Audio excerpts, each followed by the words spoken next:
Hello and welcome to Meet the Mason. I'm your host, Brother Justin Garrett.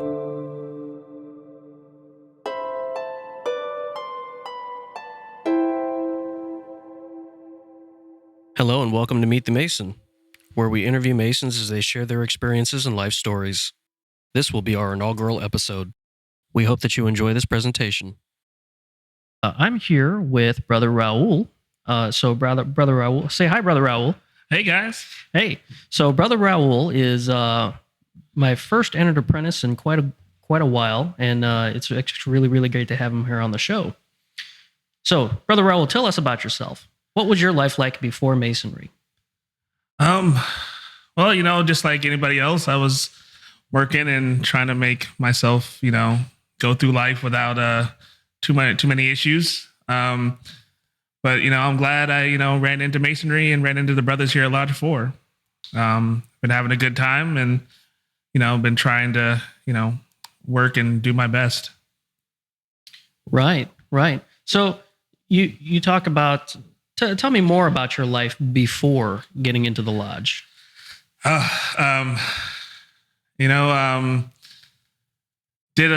through high school here, in the Fredericksburg, Pennsylvania area. Riverbend, graduated 2004.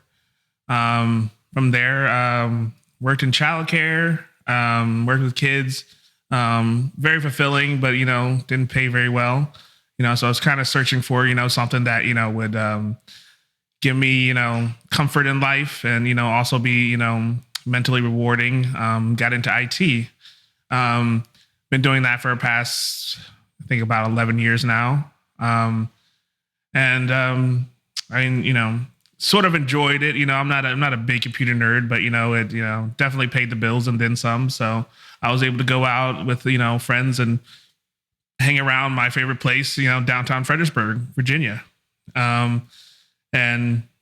there, I would eventually run into a couple of brothers of ours who, would give me, who I asked to have this opportunity to be here today. Yeah. So tell me about those guys. Who influenced you? Who inspired you to become a Mason? So tell us about your Masonic heroes. Well, I think it first starts with being around this area. You're going to run into, going on field trips and seeing, our founding fathers and, battles that were done here and, people who played a great influence, on our country as a whole. So, you see George Washington, of course, his mother has a house here, and, movies and whatnot that would, just, show the, the coolness of, or at least the, what I guess you would call like the influence of Masons on, on the founding of our country and ongoing. When I ran into David Benjamin here in town, saw him wearing this ring, and I was like, hey, I recognize that to be, the Masonic symbol. And I was like, hey, I'd be, I've always been interested in doing that, what that's about. And he was like, okay, he's like, I'm new to it and all that kind of stuff. And, so every now and then we still talk about it. And then one day he goes, hey, man, you know what? And Ed Kenny was also sitting there. He goes like, we're going to make this happen.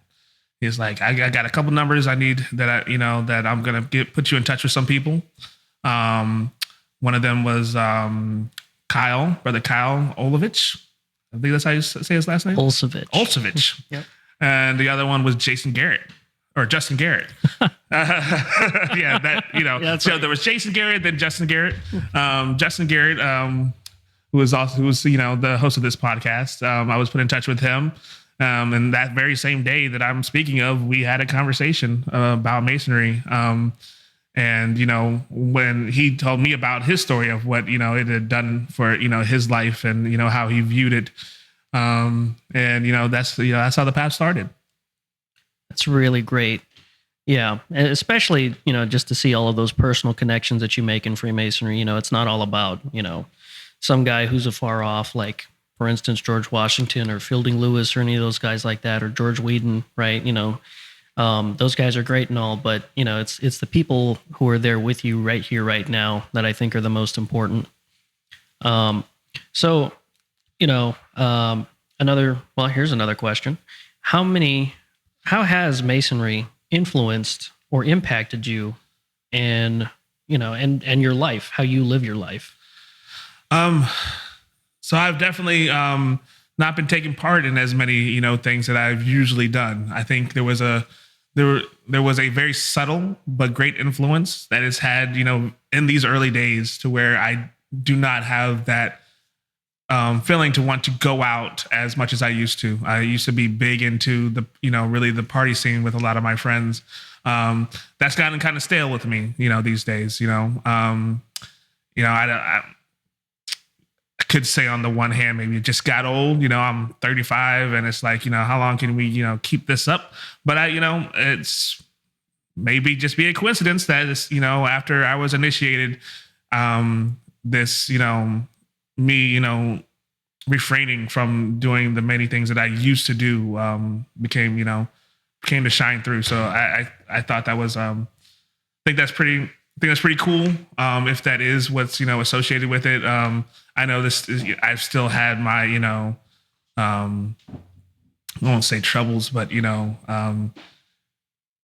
it's been a work in progress to refrain from doing all the things and taking part of the things I used to do, and to also give as much as I can to the fraternity and the brothers. So it's a work in progress. That's great. And so, you're talking about, some of your shortcomings or pitfalls, or what you feel like you're probably not doing as much or as well. What do you think you need to do to help chip away at your ashlar?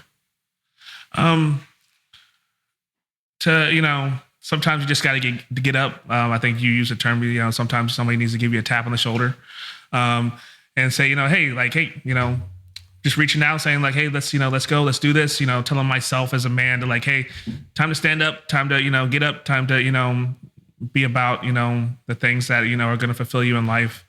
Sometimes, it can be hard, to have the self-motivation to do that. So yeah. No, that makes a lot of sense to me. Cause I get that, I get like that myself too, where I just want to, say, forget it, life kicked my butt, just lay in bed for a little bit, I think we all feel like that.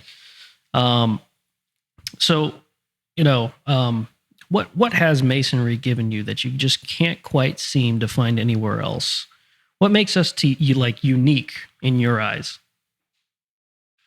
I haven't been in it long, but this focus on ritual, custom, and the proving that you've learned, and that you're abiding by the things that you say that you take the obligation to do. I think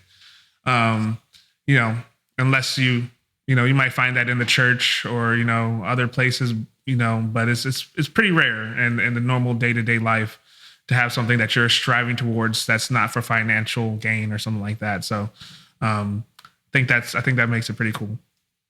I can agree with that. Yeah. So what have you accomplished so far in your Masonic journey, especially if there's anything that you're proud of? Is there anything that you're proud of so far in what you've accomplished? I liked being a part of the different activities that I'm allowed to do as an entered apprentice. I had the opportunity to do a round table, which I hope that will become more of a thing in the future.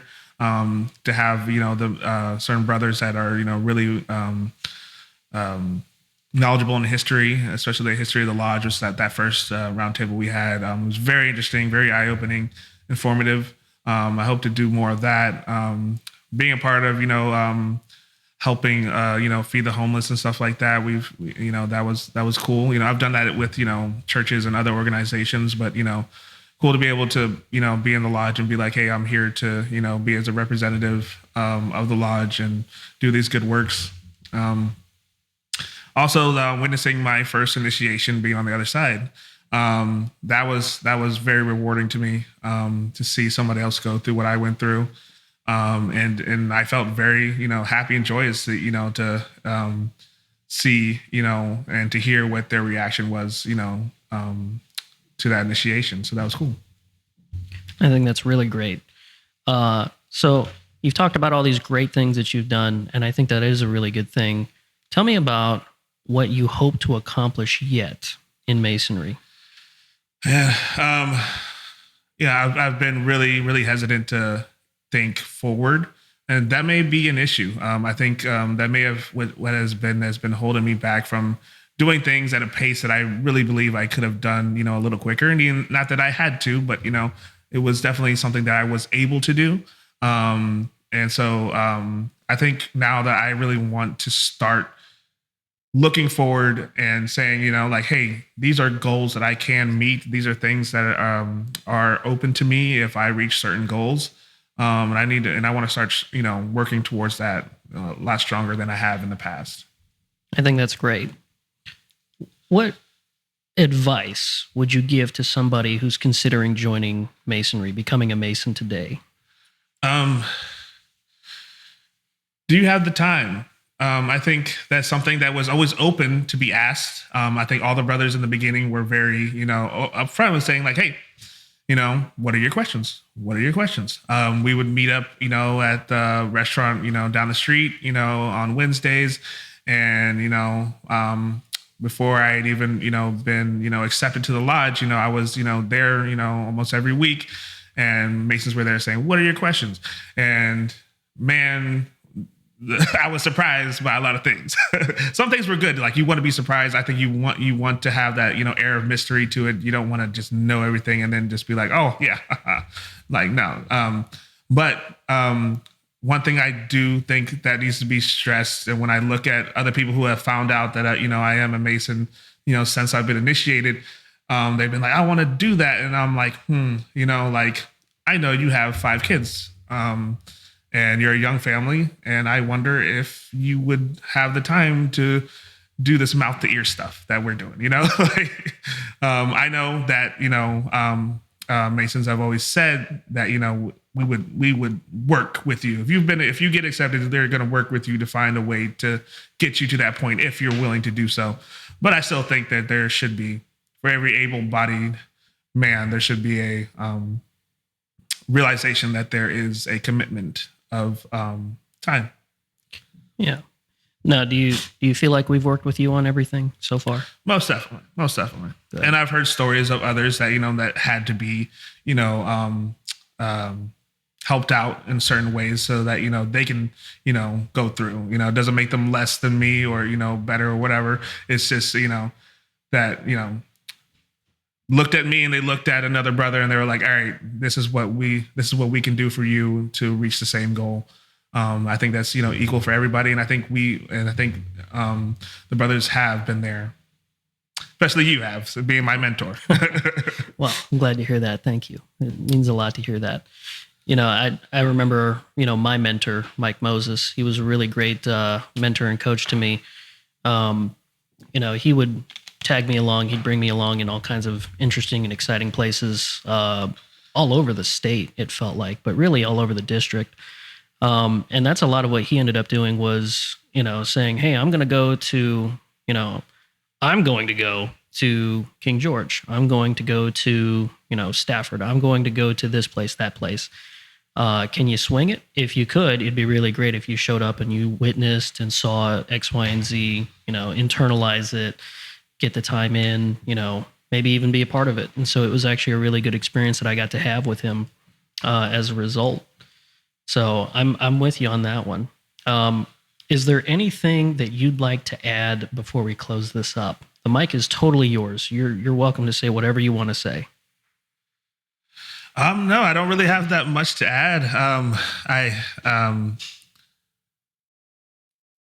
I like that you've been given the opportunity to do this. I think you've shown that you're very excited for it. I liked hearing you, come up with the different, opening themes and different names. So, I'm excited for you and to see where this goes. Thank you. Thank you. Okay. Well, everybody, this has been, Meet the Mason. So I just want to say thank you, first off, to Brother Raul for being on our show. You're welcome, and thank you. Absolutely. So, okay. Until next time, I'll catch everybody later. Thank you. Have a good day.